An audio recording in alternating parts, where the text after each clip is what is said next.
Assalamualaikum warahmatullahi wabarakatuh. Selamat datang kembali di video pembelajaran kepemimpinan. Pada pertemuan kali ini kita akan membahas mengenai tipe dan gaya kepemimpinan lain. Poin yang akan saya bahas pada pertemuan kali ini, yang pertama ada gaya atau perilaku kepemimpinan ahli, yang kedua gaya atau perilaku kepemimpinan karismatis, yang ketiga gaya atau perilaku kepemimpinan paternalistis, yang keempat gaya atau perilaku kepemimpinan transformasional, dan yang terakhir gaya kepemimpinan kontinum. Baik, langsung saja kita masuk ke pembahasan yang pertama mengenai gaya atau perilaku kepemimpinan ahli. Gaya atau perilaku kepemimpinan ini didasarkan pada kepemilikan keahlian tertentu oleh seorang pemimpin sesuai dengan bidang yang menjadi tugas pokok atau pekerjaan utama di lingkungan sebuah organisasi. Pemimpin yang ahli dalam bidang garapan organisasinya diasumsikan akan mampu menjalankan kepemimpinan untuk mengefektifkan organisasi dalam mencapai tujuannya. Misalnya, pemimpin sebuah rumah sakit harus seorang dokter yang memiliki pengetahuan dan pengalaman yang memungkinkannya membuat keputusan secara tepat atau baik berdasarkan keahliannya. Demikian pula, para manajer sebagai pemimpin di lingkungan sebuah perusahaan atau industri haruslah seorang yang ahli dalam bidang ekonomi dan jenis bisnisnya. Selanjutnya, gaya atau perilaku kepemimpinan karismatis. Perkataan karismatik dalam Kamus Besar Bahasa Indonesia terbitan Balai Pustaka berarti bersifat karisma.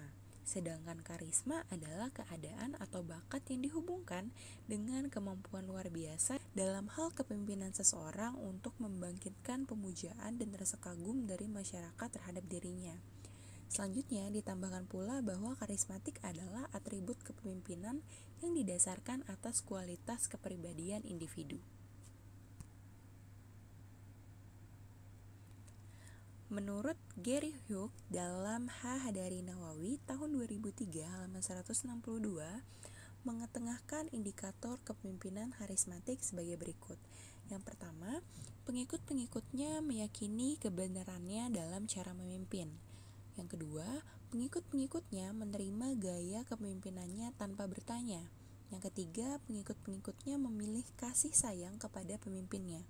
Yang keempat, kesadaran untuk mematuhi perintah pemimpinnya sangat tinggi. Yang kelima, dalam mewujudkan misi organisasi melibatkan pengikutnya secara emosional. Yang keenam, mempertinggi pencapaian kinerja atau performance pengikutnya. Dan yang ketujuh, dipercayai pengikutnya bahwa dalam kepemimpinannya akan mampu mewujudkan misi dari organisasinya. Selanjutnya terdapat karakteristik utama kepemimpinan karismatik. Di antaranya yang pertama ada percaya diri. Pimpinan itu sungguh-sungguh percaya akan penilaian dirinya dan kemampuan kepemimpinannya. Yang kedua, memiliki visi dan tujuan ideal yang memformulasikan suatu masa depan yang lebih baik dari keadaan sekarang. Yang ketiga, memiliki kemampuan untuk mengungkapkan visi secara gamblang.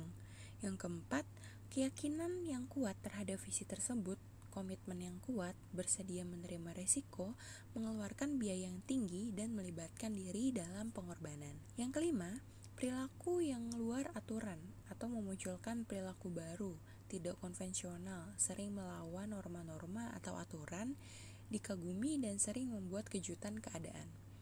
Yang keenam, dipahami sebagai agen perubahan, bukan pengikut atau status quo. Yang ketujuh, memiliki kepekaan terhadap lingkungan, mampu menilai lingkungan secara realistis, melaksanakan manajemen sumber daya untuk perubahan. Selanjutnya, gaya atau perilaku kepemimpinan paternalistis. Paternalistis dari kata paternalis dalam Kamus Besar Bahasa Indonesia artinya bersifat kebapaan. Sedangkan paternalisme diartikan sistem kepemimpinan yang berdasarkan hubungan antara pemimpin dan yang dipimpin seperti hubungan antara ayah dan anak. Sedangkan John M. Eccles dan Hasan Sadli dalam Kamus Bahasa Inggris Indonesia mengatakan bahwa paternal berarti pihak ayah dan paternalistik adalah kebapak-bapaan.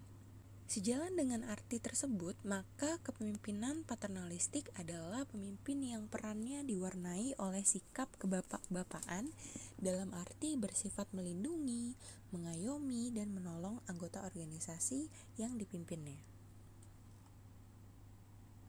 Menurut Sondang P. Siagian dalam H. dari Nawawi tahun 2003 halaman 164 mengatakan bahwa tipe kepemimpinan paternalistik banyak terdapat pada masyarakat tradisional agraris.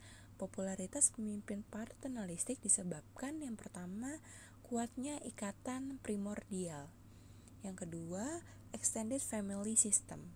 Yang ketiga, kehidupan masyarakat yang humanistik. Yang keempat, para adat istiadat yang sangat kuat dalam masyarakat.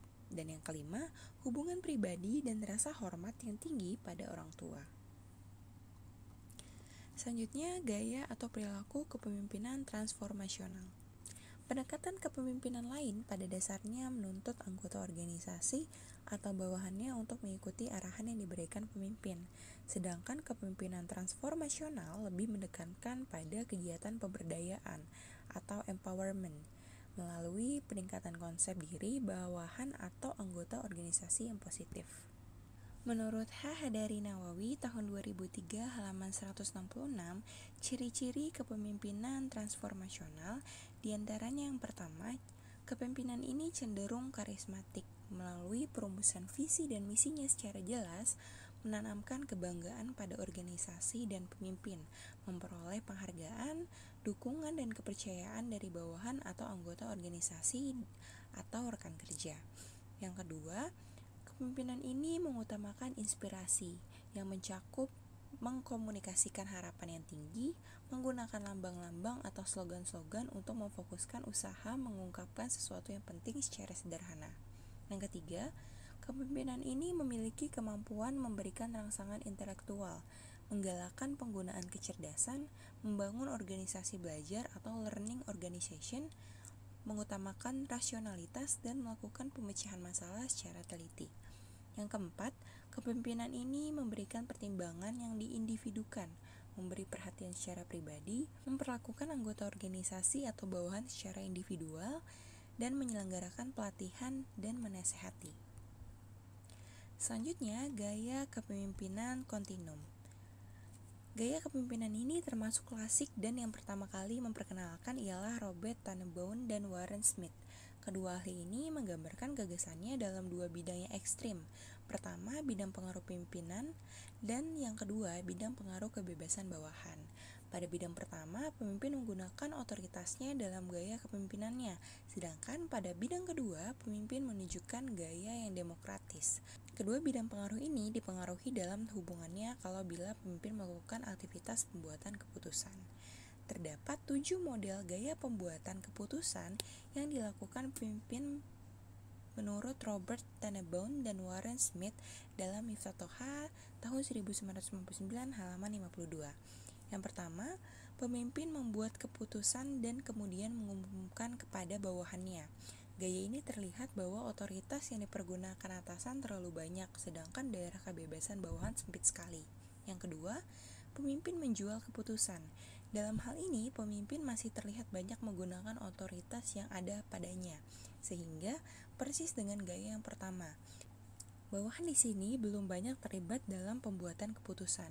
Yang ketiga, pemimpin memberikan pemikiran-pemikiran atau ide-ide dan mengandung pertanyaan-pertanyaan. Dalam gaya ini, pemimpin sudah menunjukkan kemajuan dibatasinya penggunaan otoritasnya dan diberi kesempatan bawahan untuk pengajuan pertanyaan-pertanyaan.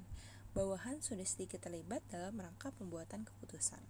Yang keempat, pemimpin memberikan keputusan bersifat sementara yang kemungkinan dapat diubah. Bawahan sudah mulai banyak terlibat dalam rangka pembuatan keputusan, sementara otoritas pimpinan sudah mulai dikurangi penggunaannya. Yang kelima, pemimpin memberikan persoalan, meminta saran-saran, dan membuat keputusan. Gaya ini sudah jelas, otoritas pemimpinan dipergunakan sedikit mungkin. Sebaliknya, kebebasan bawahan dalam berpartisipasi membuat keputusan sudah banyak dipergunakan. Yang keenam, pemimpin merumuskan batasan-batasan dan meminta kelompok bawahan untuk membuat keputusan. partisipasi bawahan dalam kesempatan ini lebih besar dibandingkan dalam gaya kelima di atas. Yang ketujuh, pemimpin mengizinkan bawahan melakukan fungsi-fungsinya dalam batas-batas yang telah dirumuskan oleh pimpinan. Gaya ini terletak pada titik ekstrim penggunaan kebebasan bawahan. Baik, terima kasih sudah menonton video pembelajaran kepemimpinan. Semoga video pembelajaran ini bisa berguna bagi kalian semua. Terima kasih dan sampai bertemu di video pembelajaran selanjutnya.